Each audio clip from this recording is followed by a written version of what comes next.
علیکم، آپ دیکھ رہے ہیں کے نیوز ایچ ڈی۔ میں ہوں حارث علی شاہ گیلانی۔ چلتے ہیں آج کی اہم خبروں کی طرف۔ تازہ ترین خبروں سے باخبر رہنے کے لیے ہمارا چینل سبسکرائب کیجیے۔ رخ کریں گے دادو کا، جہاں سے رپورٹ کر رہے ہیں ہمارے نمائندے سید سفیر حسین نقوی۔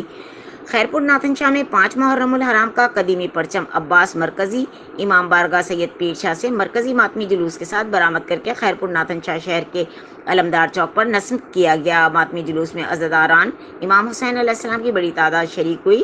جلوس میں شریک عزاداران امام حسین علیہ السلام کی جانب سے نوحہ خوانی اور سینہ زنی کر کے شہداء کربلا کو پرسہ پیش کیا گیا، جبکہ علم عباس برآمدگی کے موقع پر پولیس کی جانب سے سیکورٹی کے فل پروف انتظامات کیے گئے۔ پولیس کی جانب سے خیرپور ناتھن شاہ کے شہر کے داخلی اور خارجی راستے سیل کیے گئے۔